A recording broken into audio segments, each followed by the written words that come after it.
Hey there, Kieran Ryan here, nutritional therapist, and I just wanted to give a shout out to my chronic fatigue peeps and talk to you all about inflammation and what it is and how it's affecting your body and what you can do about it. So, if you're suffering with chronic fatigue and if you have pain in your muscles and your joints, if you're suffering with brain fog, if you get anxiety and depression, if you've got gut issues going on, then you've got chronic inflammation in your body. So, your immune system is part of that. It's acting up, it's trying to fight something off. It mightn't quite know what it actually is, but it's left you in this chronically inflamed state.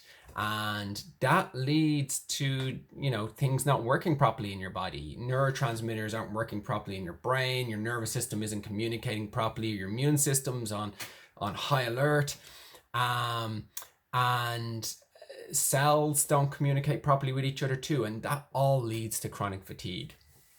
So one thing you definitely want to do if you're chronically fatigued is to improve your um, inflammation levels. Especially if you're feeling stiff, especially if you've got muscle issues, if you've got any autoimmune conditions, which are quite common for people with chronic fatigue, then also inflammation is going to play a big part of that. Now, obviously, getting to the root cause of the issue is definitely the way you want to go with it. That's such a huge part that that's something we'll talk about over many videos, but some of the things you can do for yourself in the more immediate terms, and especially if you have brain fog or achy muscles and these sort of signs of inflammation going on. Some of the things you could do is increase your omega-3 oils from oily fish. If you're very inflamed, then you could probably take a lot in over a short period of time. Take a few capsules a day over a week or two to kind of get the inflammation down. But generally, at least taking one capsule a day, usually 1,000 milligrams of a good quality fish oil from a good quality company, to help keep inflammation down. My next favorite way is using turmeric. Definitely put it in your foods, but also you can take it in capsules as well. I use that medicinally. If somebody is very inflamed, especially if there's liver issues, if you tend to be reactive to lots of things and you don't like the smell of perfumes, and sometimes supplements are even reacting to you, or medications have a strong reaction, then it's highly likely your liver isn't functioning properly. Turmeric can be wonderful as well at helping with that too, and it's also great for bringing inflammation down in the body. I love throwing olive oil in things because it's got a good anti-inflammatory effect. So when I make salads, I'll throw lots of olive oil over it, and it has to be extra virgin, because the extra virgin is the unprocessed one, and that's where all the goodness is. So don't use the regular. You can use the regular one for cooking, I think, more or less. I've read different scientific reports on that, actually. To be honest with you, there seems to be two different camps. I wouldn't use olive oil, to be honest with you. I think it can create free radicals. It can create oxidative damage. So best leave, despite what you might read on the internet, I would actually say don't use olive oil.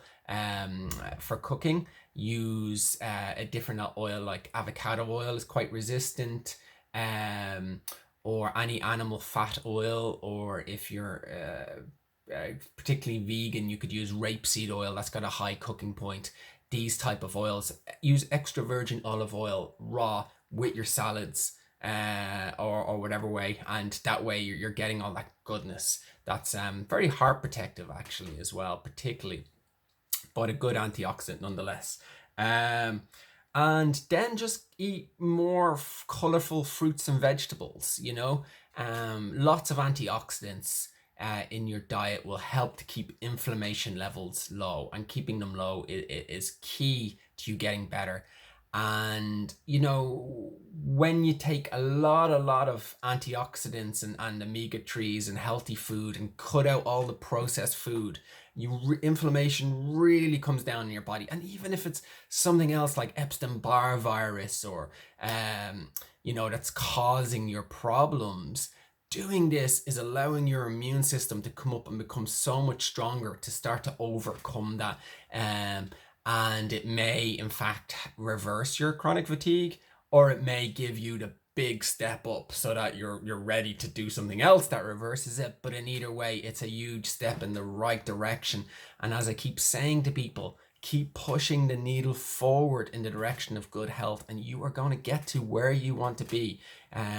Chronic fatigue is reversible. It's just misunderstood because it isn't one thing.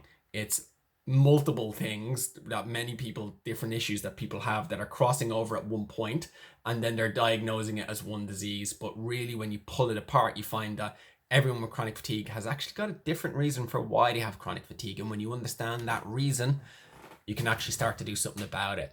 But in the meantime, do something about your inflammation. It will have a massive effect on your life. It will seriously improve your life and your health.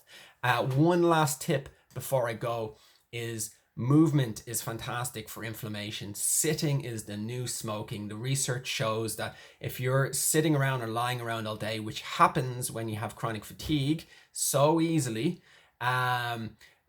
it's actually like smoking 20 cigarettes a day in terms of the amount of inflammation that starts to build up in your body. We're moving creatures. So what do you do when you have chronic fatigue?